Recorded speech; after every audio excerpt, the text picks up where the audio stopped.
Welcome back, everybody. I got Dr. Stephen Baskerville with me again. You guys might remember him from my last discussion in which we discussed his new book. Today, we're going to have a different discussion, which is about child support in the administration of children and families. So we got a department of Health and Human Services, and within that are a couple offices. One of them's in administration of children and families. And then there's another office there, which is, I believe, under ACF. That is OCSS. That's the Office of Child Support Services, formerly known as OCSE. I think the woke folks got there and thought enforcement sounded really bad, so they changed enforcement to services recently. But with RFK Jr., being appointed head of HHS, Health and Human Services, it's looking like there's going to be more appointments down the line. ACF is one of them. OCSS is another. So we figured we'd do a video and discuss those appointments, and more so those offices and the impacts that they have on American families. So without further ado, Dr. Stephen Baskerville, if you want to say a few words, maybe introduce yourself further. Thank you, Shaw. It's good to be here with you again. Yeah, I've been working in these issues for about 25 years, families, child support, divorce, custody, all these things. I'd never planned it. I was studying other things, history, political science, but I got, I had my plans and God had his. So I got involved in this stuff. And since then, I found it tremendously important. So I keep at it. And I'm very glad to meet Shaw. When I started doing this kind of work 25 years ago, there were many people, a lot of fathers very active in these, family fathers' rights groups, and they were a lot of them were very knowledgeable. They knew the system inside out, and I don't find this today at all. I find there's an awful lot of ranting and raving against the feminists and against the unfairness of the child custody system. Understandably, I don't fault anybody for that. But the people that really know the system are few and far between. So I was very pleased to stumble upon your work, Shaw, your interview with Pearl Davis and your analysis of one of my videos, I guess. And so, I think you're a rare resource, and I'm very grateful to you for going in on this with me and and teaming up. I appreciate that. I'll tell you, I'm a little similar to you in that I didn't really plan on going, into child support, or I didn't really think about it too much. It kind of happened almost by accident, as a kind of fluke, and I happened to see this position that was available, and I applied for it, and I even forgot that I applied for it, and then 7 months later they reached back out to me, and I really had very little idea of what it was, but then I learned what the entire system was, and I was like, wow, nobody really knows about this. And in fact, what you say is kind of alarming. You mentioned these sort of fathers' rights activists from way back, as far back you've been doing your work and being more knowledgeable about it. But to hear that there's not that many folks out there today is actually worrisome, because I often wonder when I'm in this space and I'm like, when am I going to come into some folks that do know a lot more about this? And it's very rare. I mean, there's you, and off the top of my head, I really can't think of that many people that are too familiar with it, especially as far as the history of the program goes, the impact of the program, and not just like maybe an attorney who works in family law, but someone who understands, the welfare program, the child support program, how these interface with, the American family, how this has affected things like, even if you look at parental rights, constitutional protections, and these kinds of things. So I'll say that kind of scares me a little bit there, that we've seemed to have regressed when it comes to knowledge about this stuff. Well, just to give you a little brief bibliography, there really isn't a lot written. I first wrote about it in my book in 2007, Taken into Custody. And there's references in there there's a whole chapter on child support, and another chapter on domestic violence, another chapter on custody, another chapter on constitutional rights, and it's full of references. But just specifically on child support, we don't have to just talk about that. But, there was a book a few years ago edited by Barry Comenar. Excellent book, The Law and Economics of Child Support, something or other. Very good book, very scholarly. And a number of the writers in there are very good. Mark Rogers was an economist at the Georgia Federal Reserve, and he was an expert. He died a few years ago, unfortunately. But if anyone wants to Google the name Mark Rogers, Georgia Federal Reserve, you'd find a lot of good stuff. Don Bienovich, and an attorney in Washington named Ron Henry, has published a number of good pieces. So there is some good literature out there, but you got to dig for it. Yeah, yeah. Even and there is, I'd say there's plenty of studies and academic journals that you can find too that at least detail some of the history. Some of it's kind of couched in sort of the standard propaganda you'd expect, Exactly. but Yes. even when I was working, at the agency, you didn't see a lot of that, and it wasn't until after that frankly, I had more time to be able to dig into more of the why in the how instead of the sort of just what is, and this is how the program is supposed to run. So there's been a lot of folks, I guess, over the years, detailing this or doing some kind of good work. And, I think when it comes to the average person that's watching this, they might look at us and they might not understand, I guess, what is bad about the system or what needs to change. Because, you see, like, if you think of like child support, for instance, or administration of children and families, it sounds like something that's not really political. It sounds like something Mm. that's just kind of there and Yeah. basically a good thing, right? So maybe we can speak to a little bit about maybe what you see are some of the issues and maybe what you think should be changed or what you would do differently, especially if you're appointed head of, let's say, of ACF. If RFK reached out to you and said, "Would you like to take that position?" What would you do differently, and what impacts would you like to see from those changes? Right. Well, first, maybe we should tell listeners a little bit about what these agencies do, Oh, what they that's a are, great idea. because I think a lot of people simply don't know. Yeah, why don't you start with ACF, Administration of Children and Families, and then I'll tackle OCSS after, and then we can talk about changes after that. I like that. Good idea. Well, the umbrella group, the highest up group, is the Administration for Children and Families, which is ACF, and that the director of that is a sub cabinet level assistant secretary, requires Senate confirmation. So it's a pretty important position. And it handles basically all of the federal government's policies dealing with formally with children. That is, and the three big ones that it deals with, I think the most important ones are welfare. It's the main, well, they are the federal agency that handles welfare. Mhm. And that's in many ways where all of this started, was under welfare with low income families. Mhm. And below that are two agencies that are very important. One, as you say, two issues and agencies that correspond with them.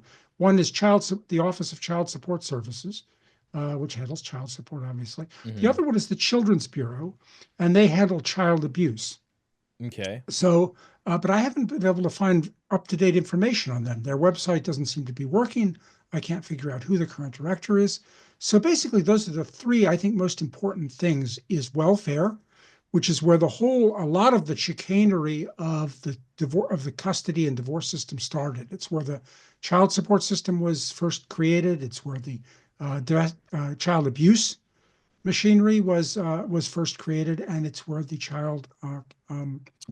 domestic violence matters um, were also created to Mhm. apply to low income single mother families under the welfare system. So there's a lot of very important things connected of importance for fathers, parents, children, and others who care about these issues. So the umbrella group is the ACF, Administration for Children and Families.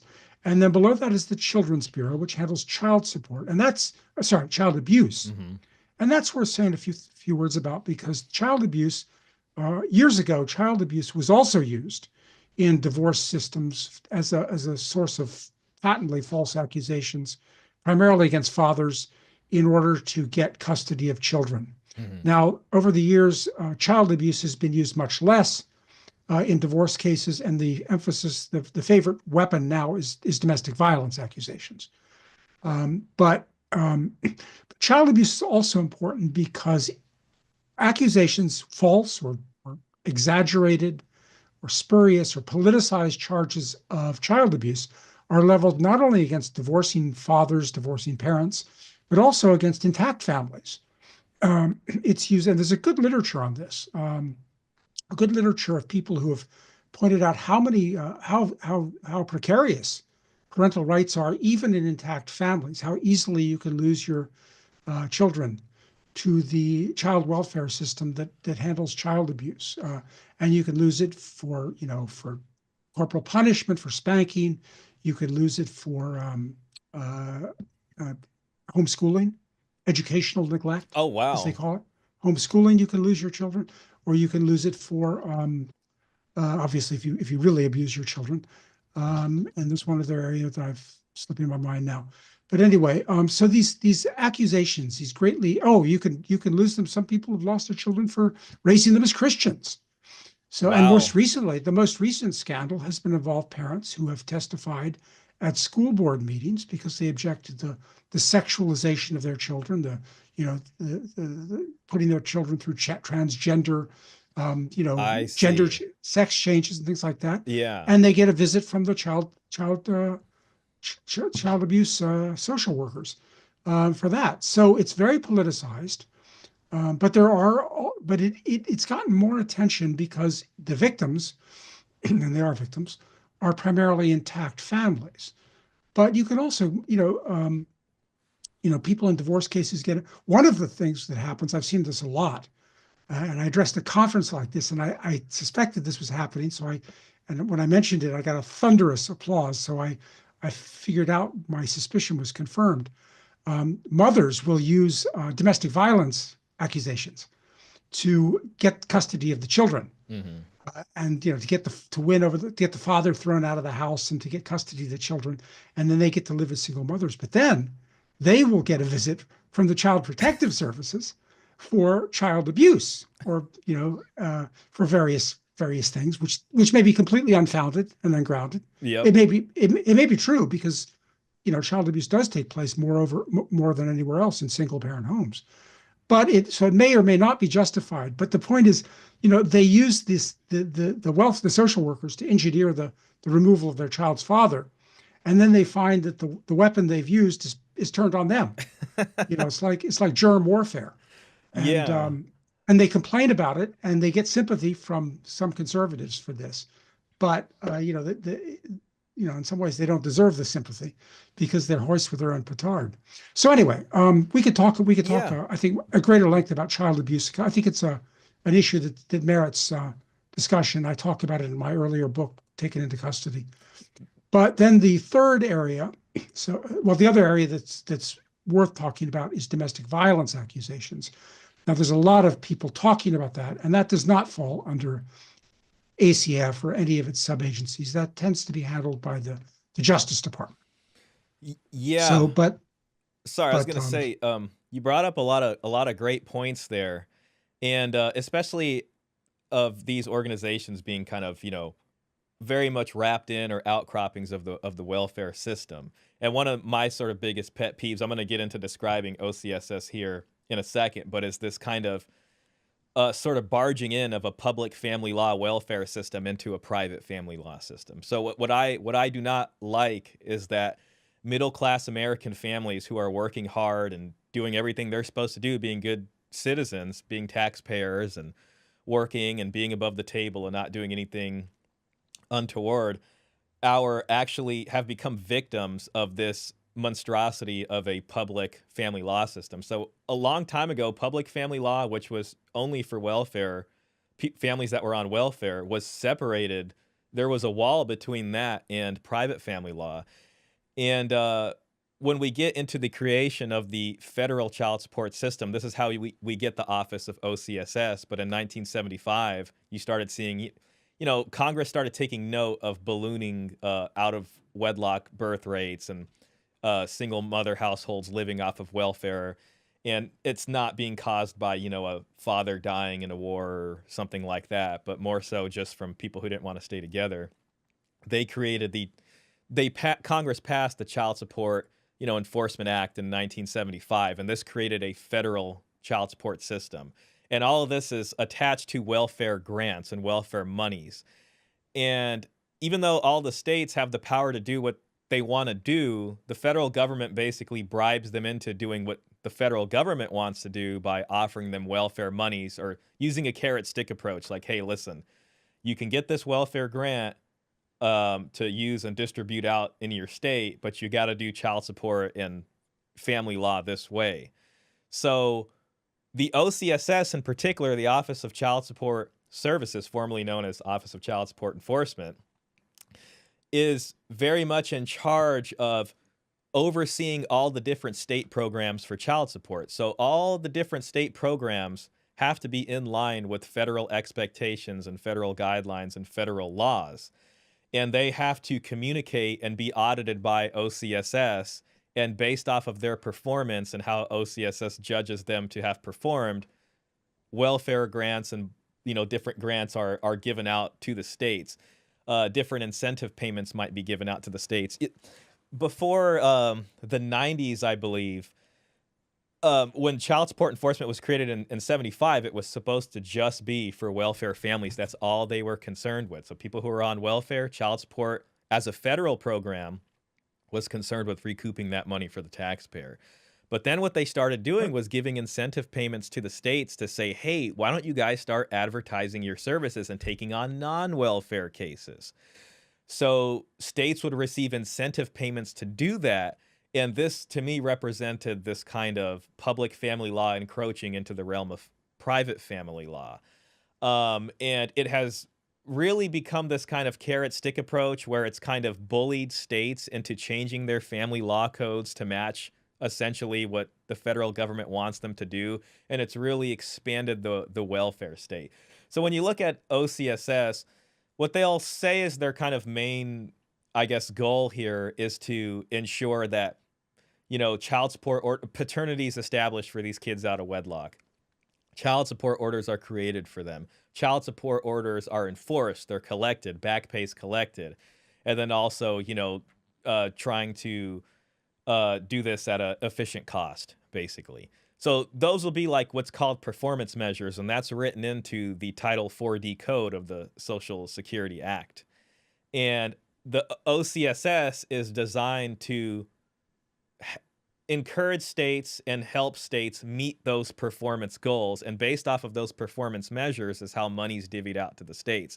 So the states have this incentive of basically really, I guess, buttressing the welfare state, encouraging the welfare state, encroaching into the private lives of families and having and incentivizing these options here. And I think all of this stuff has really created a huge barrier and issue for things like fatherhood. So we have a kind of crisis of fatherhood in the United States.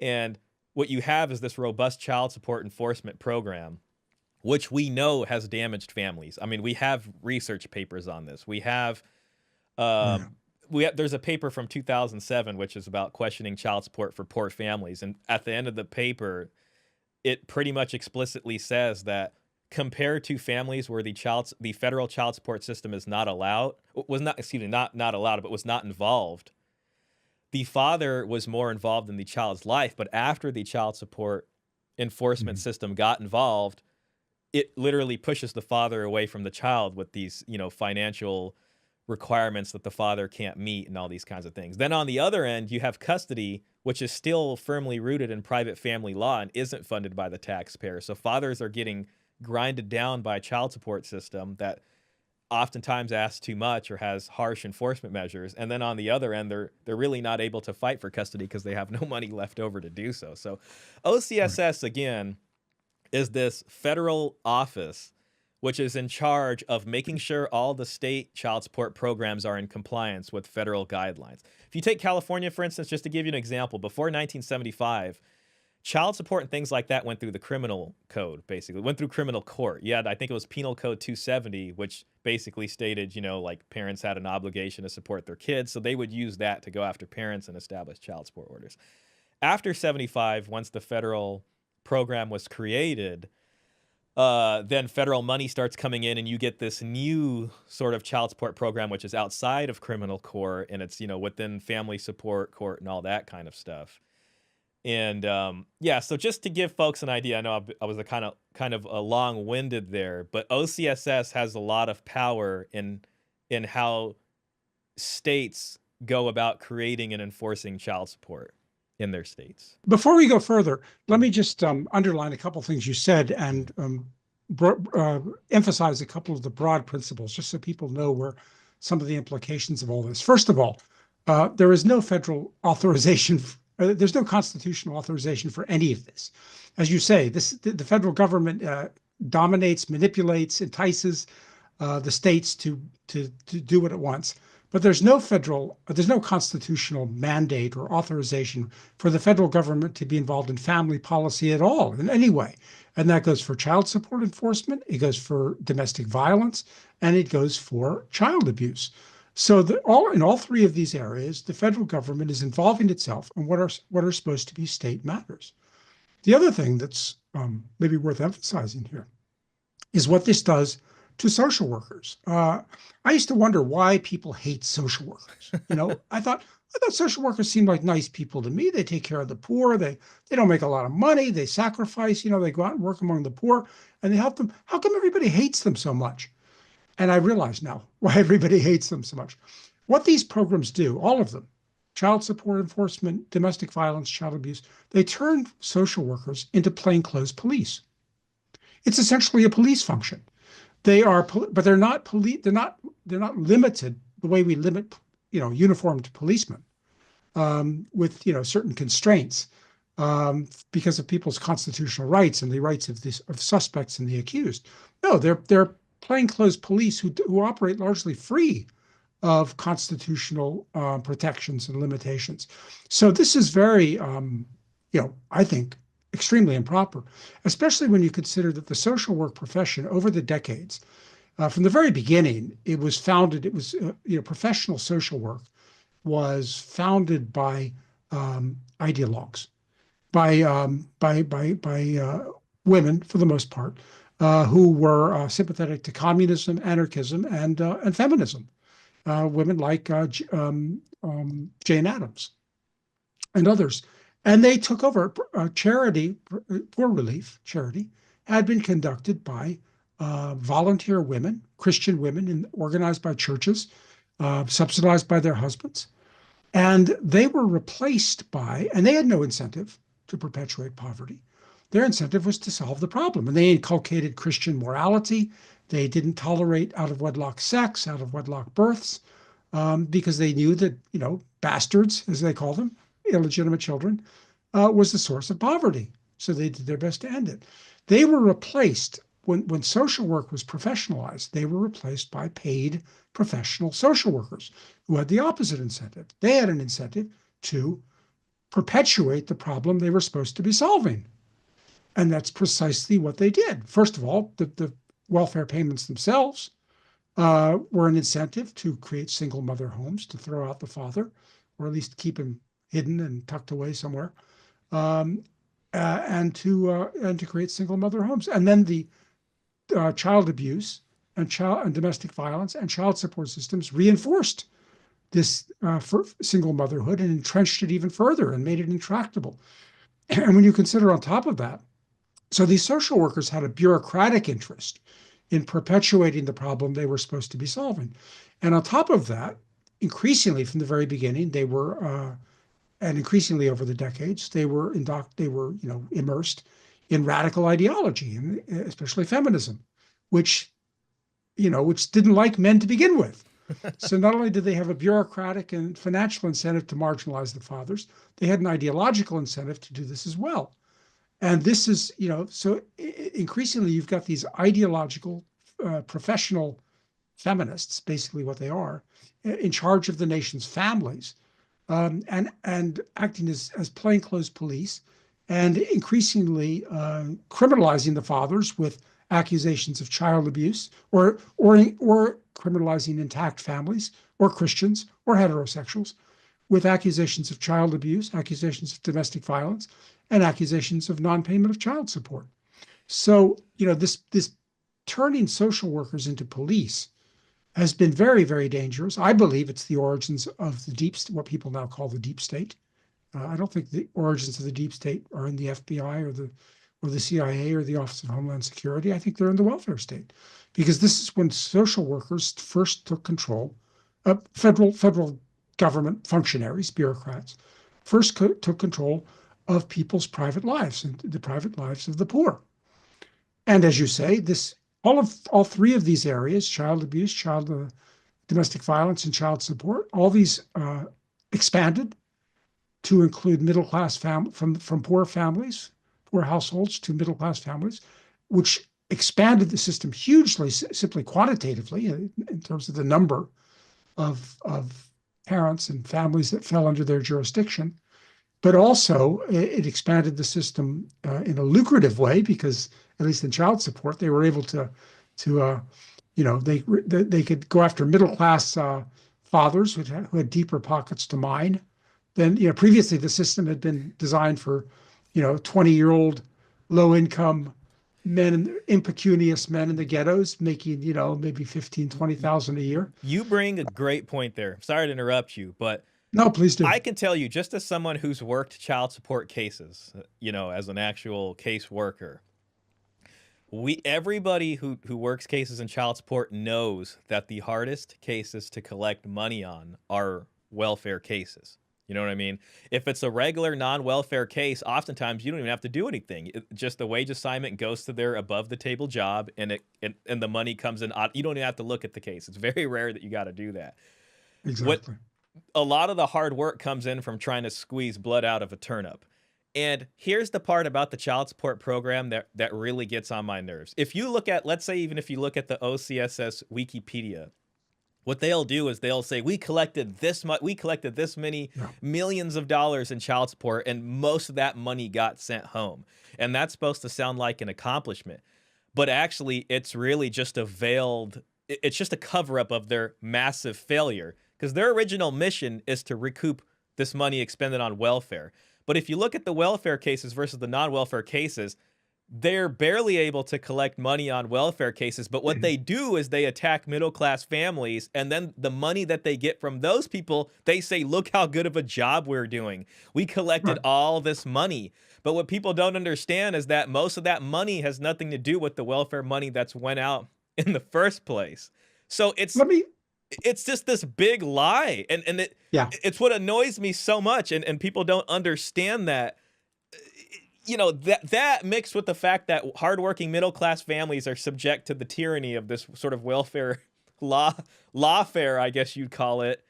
And a lot of people don't realize it. It's a huge issue, and it's destroying families. But please, I know you wanted to expand on that. Yeah, I just wanted to kind of I found this when I first read about it, difficult to wrap my mind around. So I want to try and just restate this in a different way to make it clear what's going on. In other words, the system does not serve the people it was created for, the low income families who are living on welfare and Hmm. trying to recover tax dollars. It doesn't serve them. It preys upon people who it was never intended to serve, middle class Exactly. families. In other Exactly. words, in in the old days, when a couple was divorced, the parents were divorced, the father, presumably, would send a check to the mother.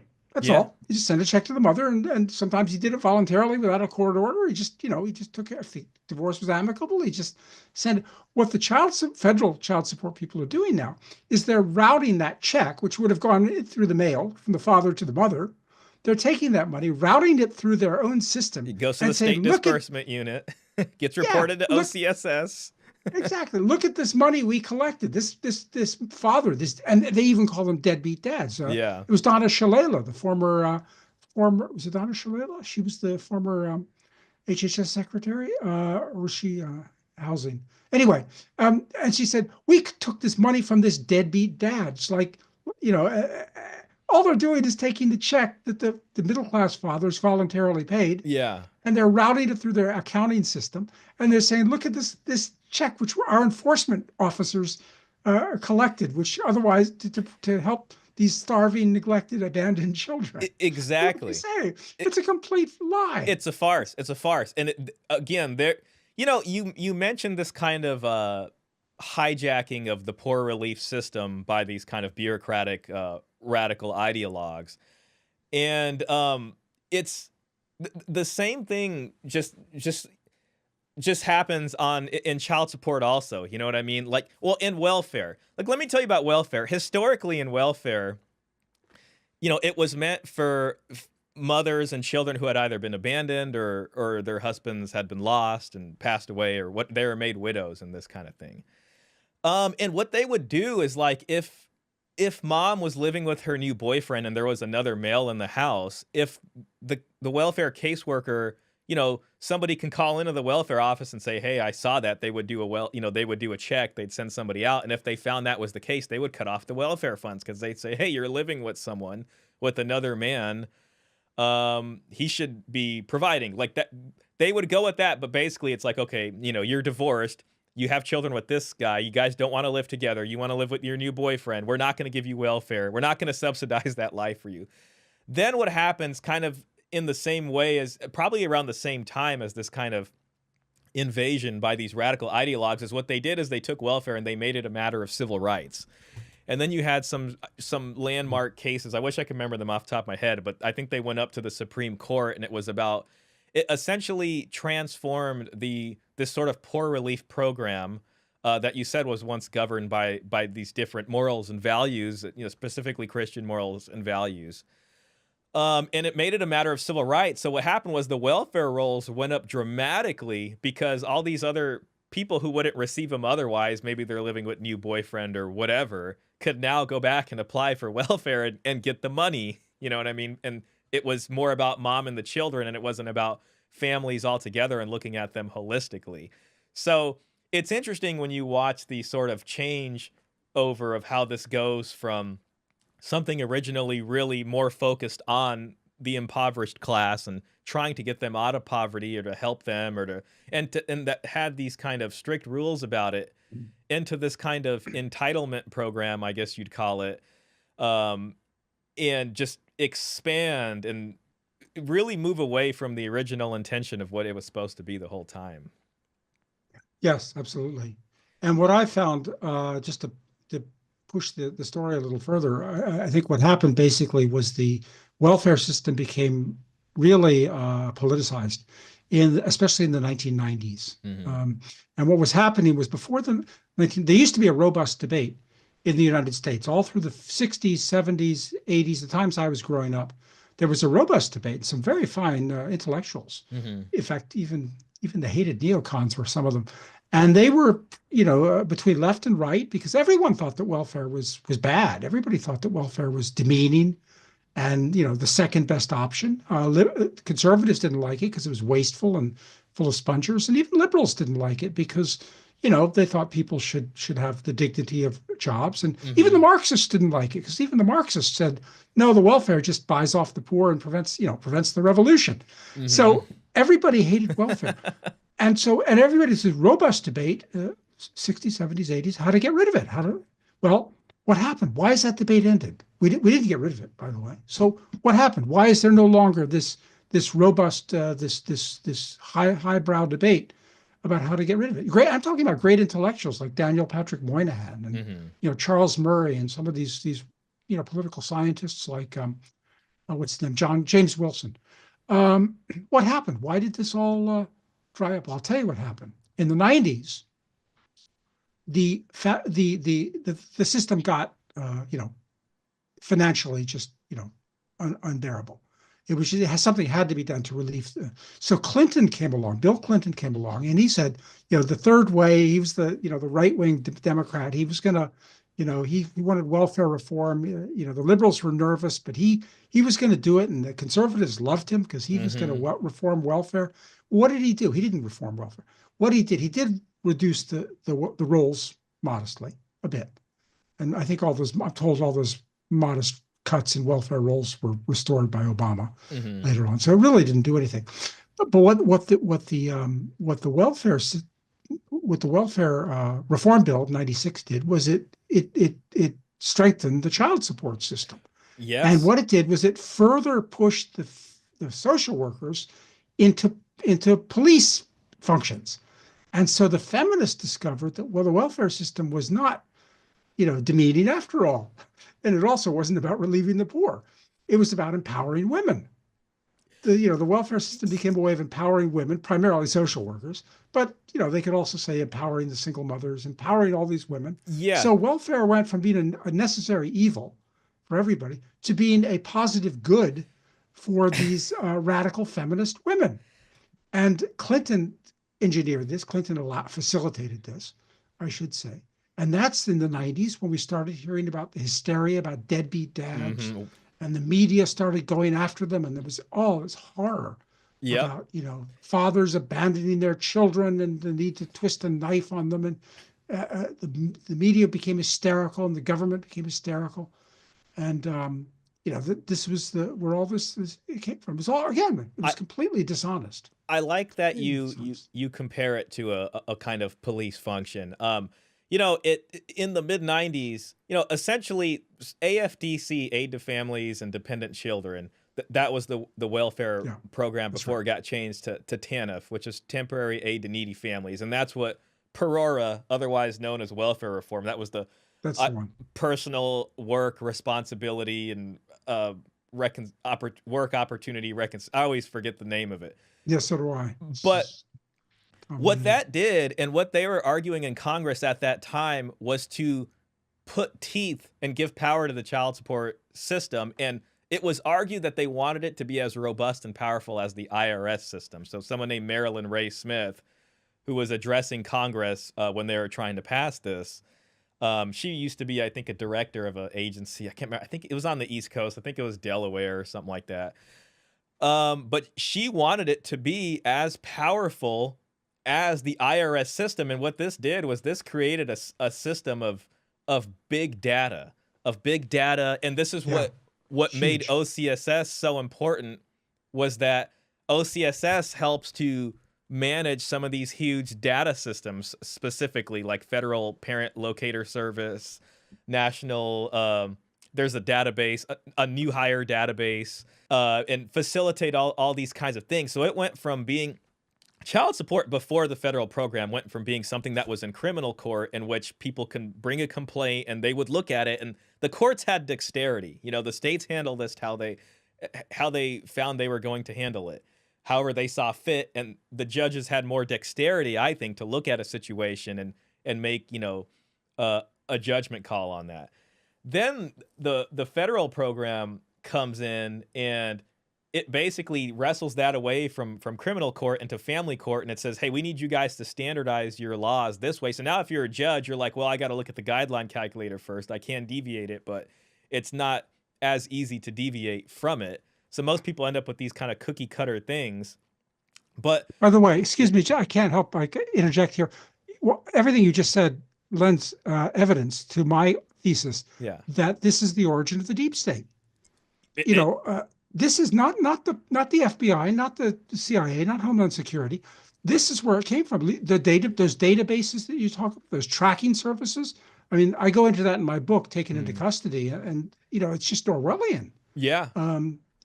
So sorry, go on. I Oh, just I, couldn't I help. can read to you what. So Perora, this is just for my notes here, but in Perora, uh, what it expanded access and gave access to child support agency was vital stats, state and local tax and revenue records, records of real and titled personal property, records of occupational and professional licenses for medical to bar, even to fishing licenses, Yeah, records concerning hunting ownership and license. control of corporations, partnerships, and other business entities, employment security records, records of agencies administering public assistance, DMV and law enforcement records, correction records, military locate system, the credit history records, public utilities and television companies, what also internet service providers now, assets and liabilities from information provided by financial institutions. That's your banking system. So they have their tentacles everywhere. Financial institutions doing business in the Yeah. state must provide Oh yeah. name, social security number, and address of anyone owing delinquent support and cooperate in levying funds.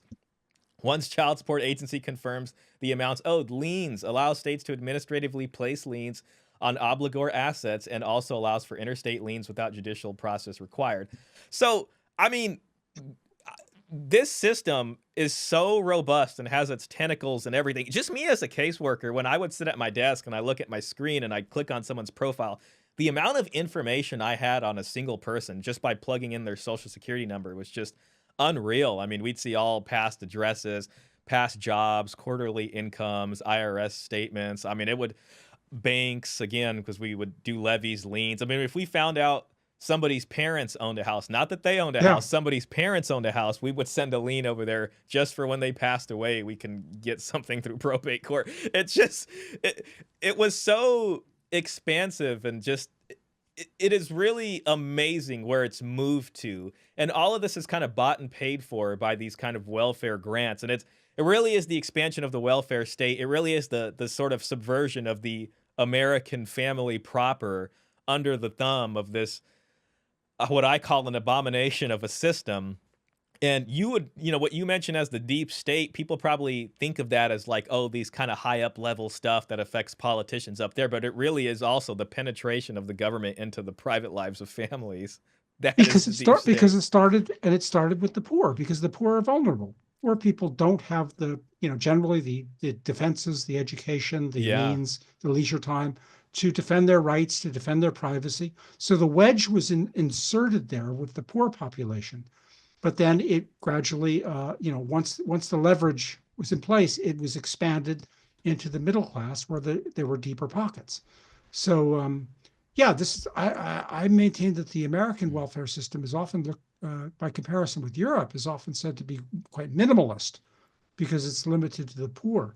But that was exactly what was in some ways so diabolical about it, was that it inserted its tentacles into the poor population who couldn't fight back, and then from there, once the machinery was in place, it just expanded into the middle class, and the middle class didn't know what hit them, Yeah. because they weren't paying attention. I mean, who spends their time looking at the welfare system? It's a dreary, it's a dreary world. Yeah. Nobody spends their time examining Or child the support. Like, I mean, people yeah. just think it's, oh, taking care of your kids, and they associate that with this common sense idea of parents taking care of their kids. They don't understand how complex of a system this is, how many layers there is to it, what they can do.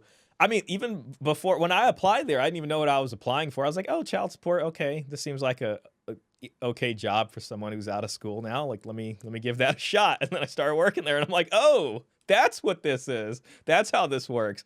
Oh, you can pay child support for a kid that's not yours. And a lot of that, again, is influenced, I would argue, is influenced by the federal government, because state agency, county agencies, and then state agencies, which, umbrella those, are focused on performance measures, which are written into Title 4D. One of those performance measures is paternity establishment.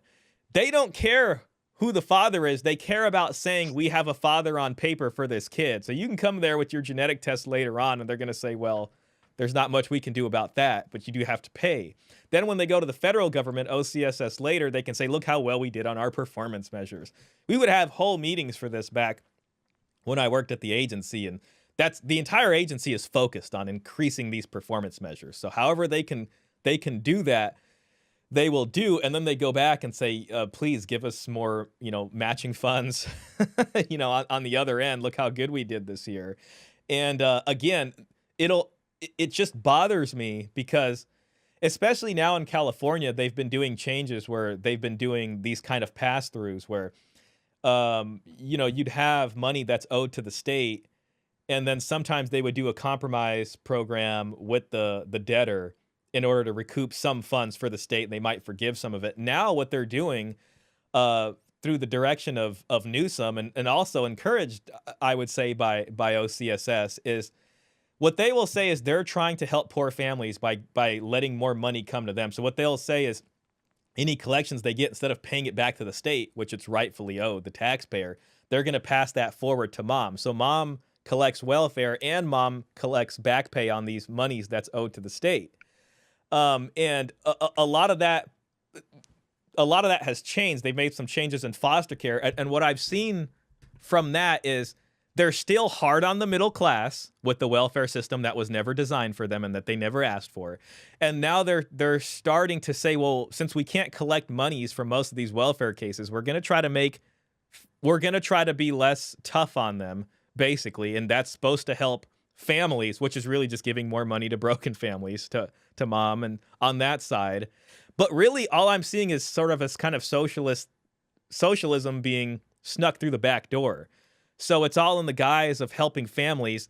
they can't really overtly do this because people will say, why are you doing this? So they're doing it through the child support system to, on the one hand, Yeah. here's welfare. On the other hand, here's the money, here's the wealth transfer, here's the subsidized welfare from dad that we're going in, and we're going to just pass that through you also.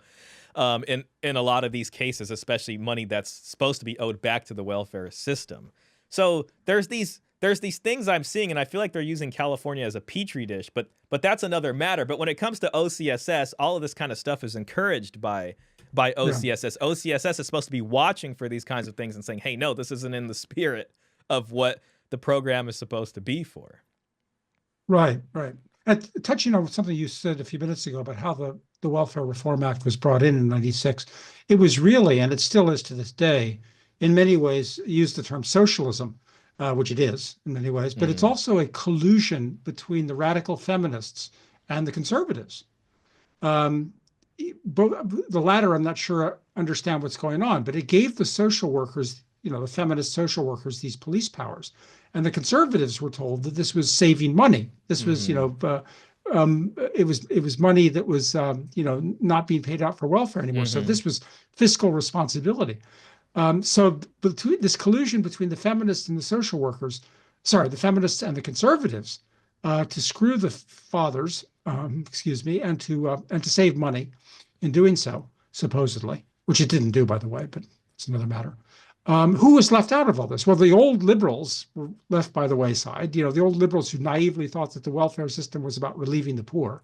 We can forget it then. And the other people that were left out, of course, are the poor, Yeah. because you never notice how you never hear anything anymore about poverty or relieving poverty or taking care of the poor. Nobody cares about that. The left, for years, that was the left's main, claim to legitimacy, was that they're supposed to be looking out for the poor and the working class.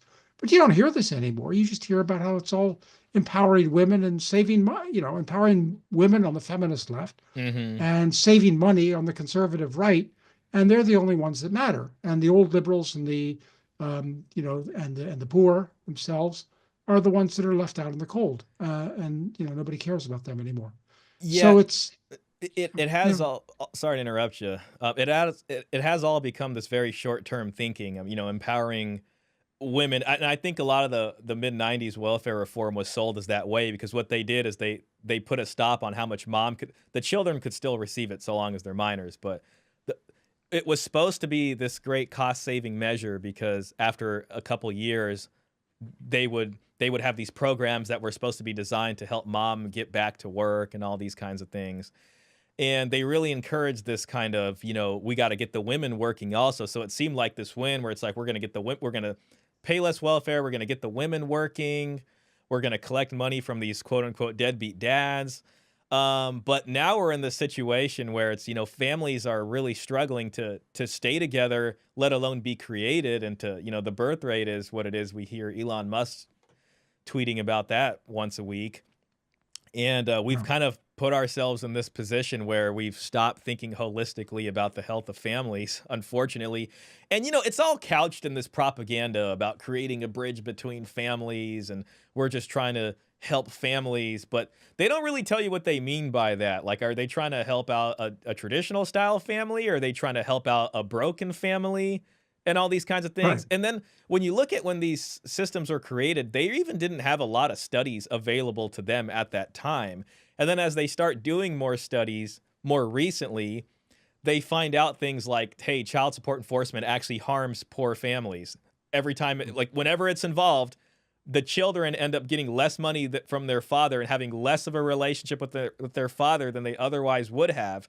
So, Right. okay, then they realize that. Now what they're trying to do is say, okay, well, we've basically destroyed families for the last 50 years or however long it's been. Let's try to do these pass-throughs and see if we can get more money over to the kids and make it a little easier on these poor families. Instead of at the same time, looking at what they're doing to the middle class, which is frankly just, I would even argue, creating more and more impoverished families by Yes. Oh, breaking them absolutely. up. And so it's Yes. No, it's entirely that's worth backwards. It's entirely backwards.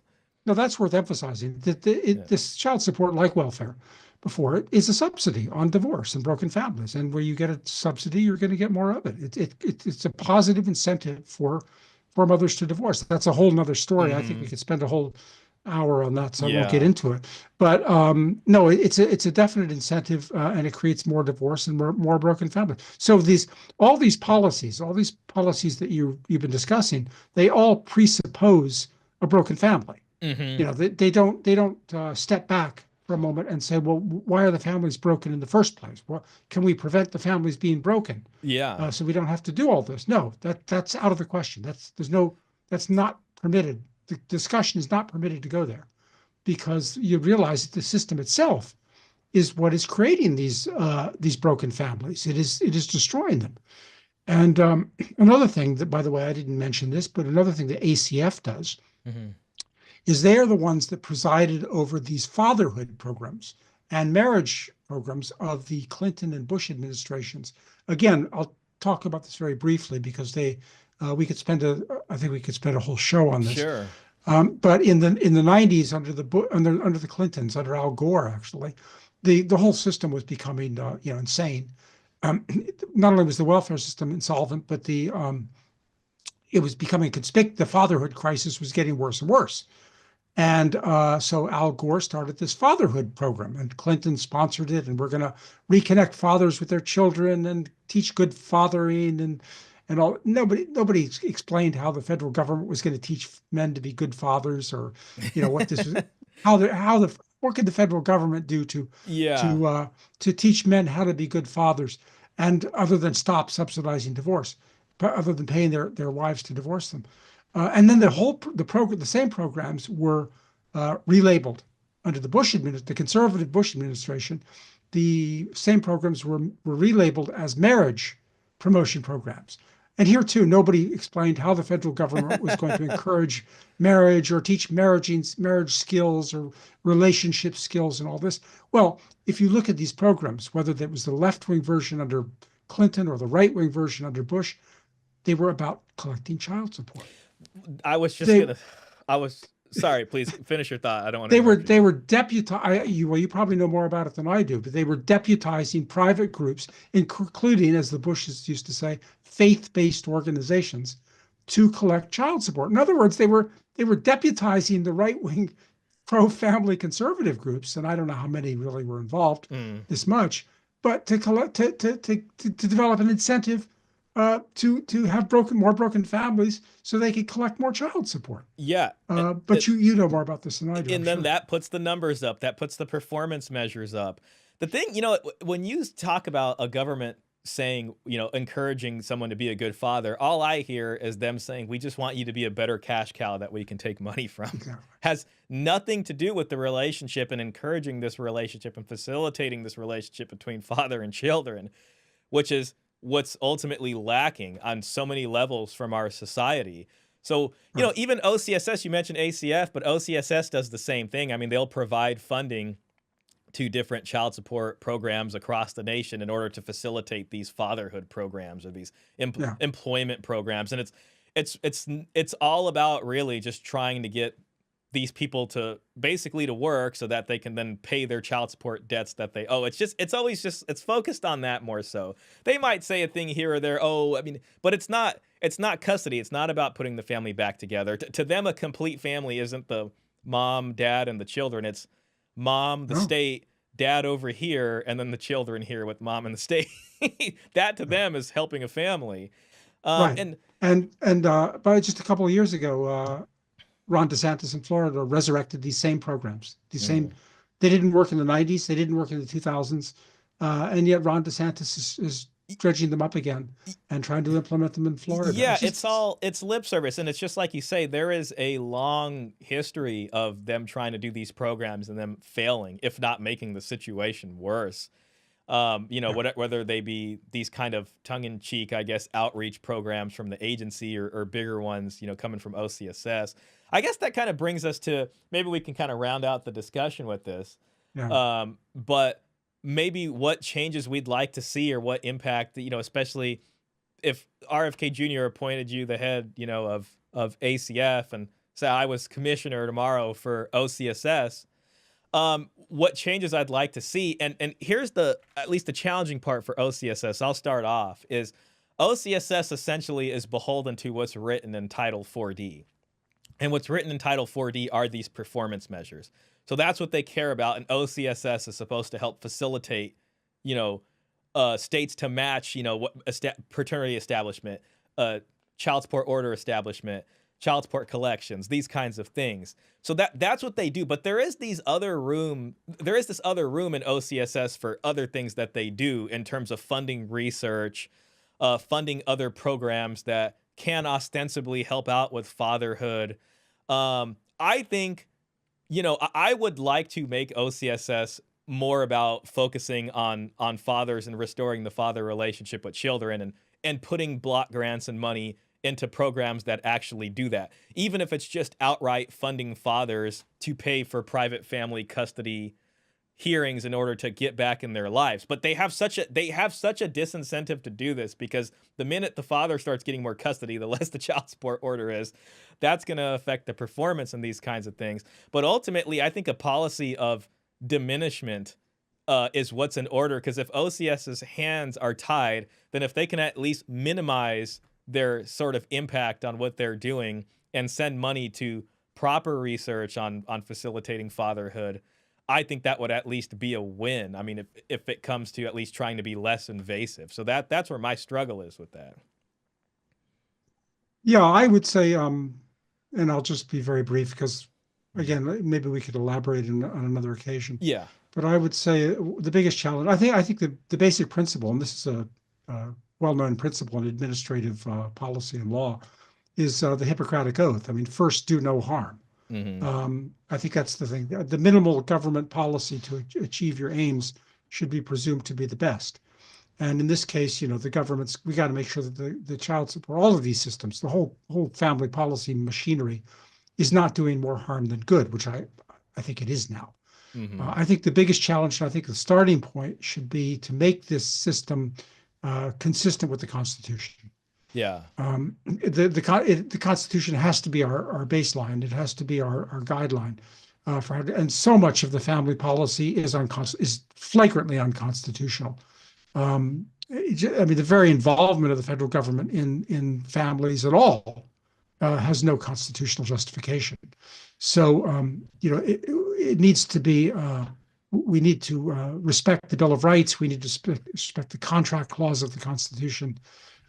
We need to respect people's rights of privacy, habeas corpus, and so forth. And that, you know, all of these family policy machineries violate it on a daily basis, as I outlined in my book, Taken into Custody. Hmm. So that's where I would start off at ACS. ACF is to go down and scrutinize all the policies and their effects, not just their intentions, but their actual consequences. And are they and in conjunction with other government policies? For Hmm. example, the child support system. There's no justification for confiscating people's income or attaching their wages or taking their property Hmm. in order to provide for their children, unless there's some reason to believe that they're failed to provide for their children in the first place. Yeah. You know, you have to. You know, what is there? There's no, you know, there's no such finding of fact in the vast majority of cases, or in any case, as far as I know. Yeah. So I think that's the kind of thing that we need to scrutinize these policies and their consequences for, and make sure they're not violating the Constitution and doing more harm than good. Yeah, and the other sort of scrutiny there too, I think, especially on child support agencies, is emphasizing the fact and auditing them for how much money is being. I mean, they do keep track of these numbers, but I think developing policies around that emphasizes them more, so focusing on welfare cases instead of non-welfare cases and being invasive there. If there's a way to at least pull back some of that from non-welfare cases, I think would be good, and to stop giving them credit for collecting money on what I call easy money, versus saying, "Hey, the stuff you're actually supposed to be doing, you're not doing, and you should be graded based off of that more harshly." I think would need to happen. So there are things that, even though they do exist, and you know they're bound by these laws, I think within the Trump administration as a whole, there's a lot of changes that could be made, especially if there's more support coming from top down. I mean, if Trump signed an executive order, um, with some of these issues in mind, that would give these offices a lot more power to carry out those orders. And Absolutely. that would be fantastic. So, part of Yeah. me kind of, just to round this off, I know we're past an hour here, is when I look at maybe Trump or RFK, I think they're probably, I could be wrong, but they would appear largely unaware of the importance of these offices and maybe what power they have to effect some change here in a positive direction.